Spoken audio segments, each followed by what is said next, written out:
Buenas noches, licenciada. Mi nombre es Dayana Alexandra Sandoval Rodas. Me identifico con el código 0502-2524-776. Estoy en el segundo semestre de la carrera de Ciencias Jurídicas y Sociales.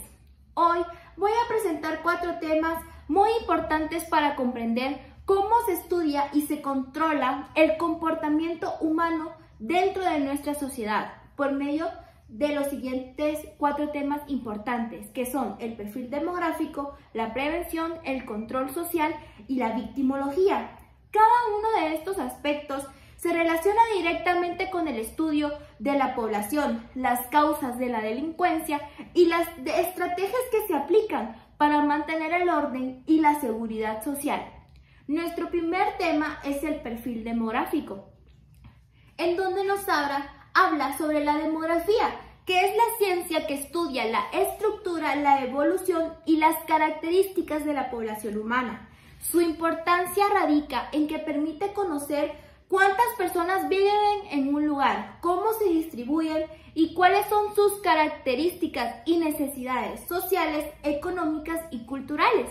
Gracias a la demografía, los gobiernos pueden aplicar y planificar políticas públicas adecuadas a las necesidades reales de la población.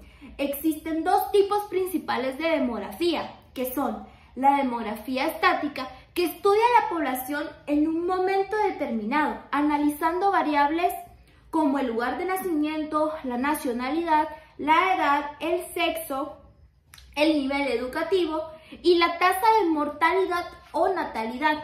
También tenemos la demografía dinámica, que analiza la evolución de la población en el tiempo, considerando factores como los nacimientos, la educación, la migración o las tasas de divorcio.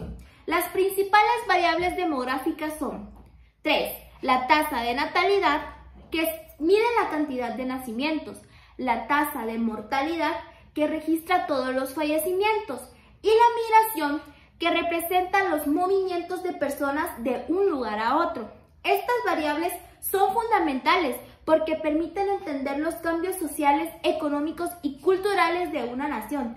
Además, los censos y estadísticas son herramientas esenciales para obtener datos confiables que ayudan a diseñar políticas públicas efectivas. Ahora vamos con nuestro segundo tema, que es la prevención.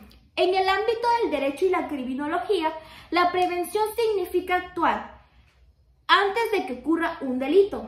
Es prever una conducta criminal y se dispone de los medios necesarios para evitarla. Como dice el profesor Secaldi, la prevención es una política que busca reducir los factores de delincuencia o de inadaptación social. Existen 3 tipos de prevención según el criminólogo Peter Leggins. Prevención punitiva, que es la basada en la intimidación que genera la amenaza de un castigo. La prevención mecánica, que crea obstáculos para impedir que se cometa un delito, por ejemplo, con vigilancia o iluminación.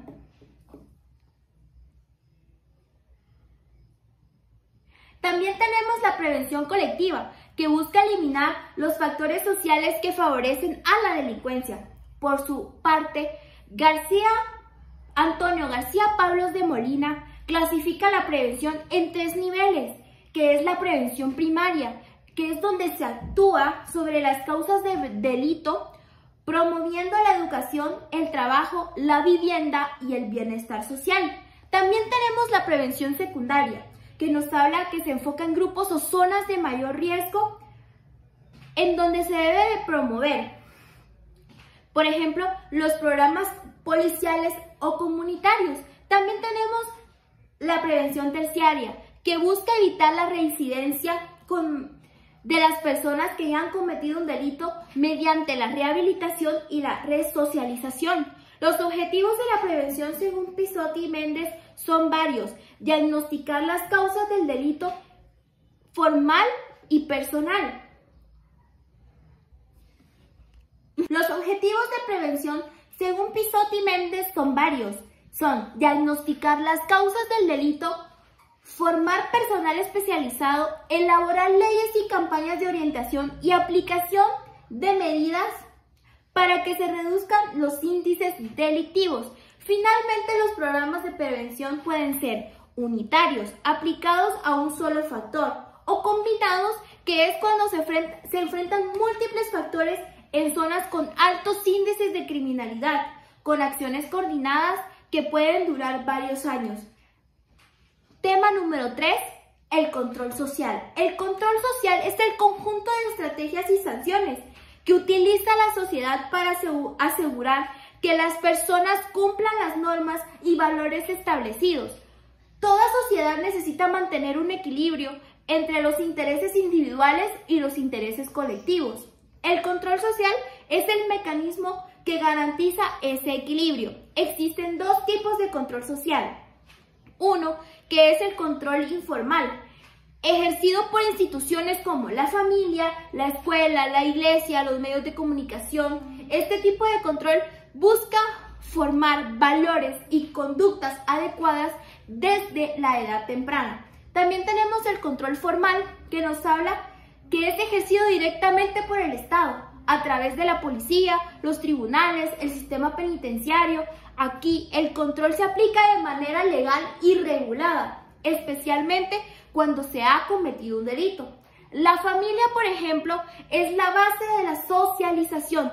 En ella aprendemos normas, valores y respetos hacia los demás. La escuela refuerza estos valores a través de la educación y la convivencia. En el ámbito laboral, el trabajo contribuye a la disciplina y responsabilidad personal. Por otro lado, el control formal incluye instituciones como la policía, que es la encargada de mantener el orden y prevenir delitos. La administración de justicia, que garantiza lo aplicado de la ley de forma justa y equitativa. El sistema penitenciario busca la readaptación de los infractores. Ambos tipos de control deben completarse, que juntos garantizan la estabilidad social, la convivencia pacífica, el respeto al orden jurídico. Finalmente, dentro del control social también se incluyen las estrategias funcionales como la socialización, la prevención, la reprensión y la resocialización, todos orientados a mantener el orden y la seguridad. Ahora hablaremos un poco de la victimología. Durante mucho tiempo, la atención del sistema penal y criminológico se centró únicamente en el criminal, es decir, en el sujeto activo del delito. Se analizaban sus motivos, su personalidad, sus causas de comportamiento. Sin embargo, la víctima del hecho delictivo era casi ignorada, reducida solo a sentir lástima, pero sin verdadero interés jurídico, ni científico, ni verídico. La victimología surge precisamente para romper con ese abandono y darle a la víctima el lugar que se merece dentro del estudio del delito y dentro de la justicia penal. Podemos definir a la víctima y al alcance internacional. Se entiende por víctima a toda persona que recibe los efectos de una acción o omisión dolosa o culposa, sufriendo daño en su integridad física, en su vida o en su propiedad. Según la Organización de las Naciones Unidas, ONU, una persona puede ser considerada víctima, incluso si el crimen no fue denunciado, si el agresor no fue identificado o los daños se extendieron a sus familiares. Esto significa que la victimología no solo estudia a la persona directamente afectada, sino también el impacto que hay en su entorno. La victimología es hoy un campo científico con expansión a nivel mundial. Existen asociaciones, congresos, fundaciones, organismos internacionales dedicados a su estudio. Dentro de ella encontramos a la victimología criminológica o penal, que se dedica al estudio, tratamiento y rehabilitación de quienes padecen las consecuencias de una conducta antisocial, y no se limita únicamente al sujeto pasivo del delito. También incluye a víctimas de accidentes, de abusos de poder, de desastres naturales, de discriminación, de contaminación e incluso a las víctimas animales producto de la crueldad humana. El papel del criminólogo y del victimólogo actual se habla en el profesional moderno. Enfrenta nuevos retos: el crimen organizado, la trata de personas, la venta ilegal de órganos, que es más conocida como el tráfico de órganos, la tortura, los conflictos armados, la migración forzada y las violaciones de los derechos humanos. Por ello, el estudio de la víctima se ha vuelto esencial para comprender y prevenir estas nuevas formas de violencia. También podemos clasificar a las víctimas según Mendelssohn. Se consideraba el padre de la victimología. Propuso una clasificación basada en la correlación de la culpabilidad entre el criminal y la víctima. Su hipótesis decía que a mayor culpabilidad del agresor, menor culpabilidad de la víctima y viceversa. Entre sus categorías principales encontramos la víctima completamente inocente, la víctima por culpabilidad menor, la víctima tan culpable como el infractor, la víctima únicamente culpable. De esta forma, Mendelssohn muestra que la víctima no siempre es totalmente inocente y que su comportamiento puede influir en la responsabilidad penal del delincuente. También podemos hablar de que la victimización es el proceso mediante el cual una persona llega a ser víctima y se divide en varios niveles. Puede ser primaria, que es cuando la persona sufre directamente el delito. Puede ser secundaria, cuando el Estado o las autoridades agravan el daño, por ejemplo, al juzgar injustamente de su testimonio. Terciaria, cuando el Estado no brinda apoyo a la víctima. Cuarta, puede ser cuando los familiares o personas cercanas también son afectadas.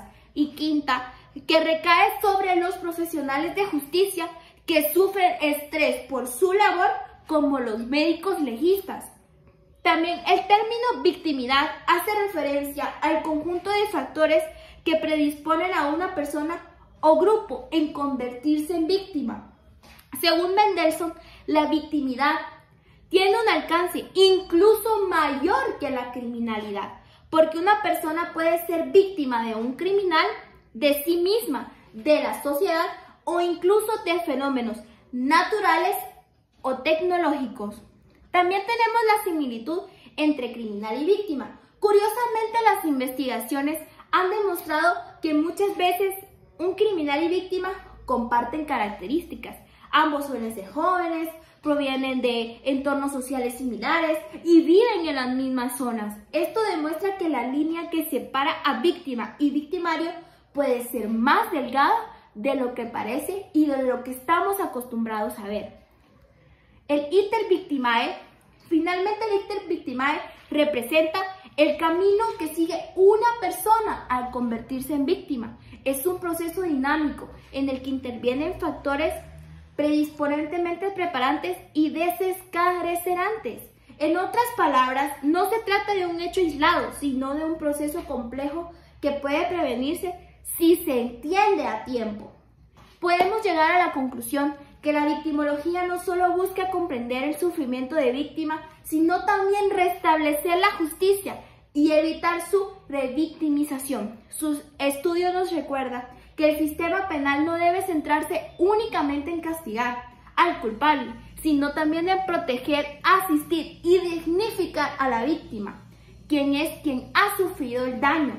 La víctima es parte esencial del proceso de justicia y merece ser escuchada, reparada y reconocida. Estos 4 temas son base fundamental para nuestra carrera, para saber en qué momento, para evaluar y saber el entorno social al que estamos investigando. Gracias.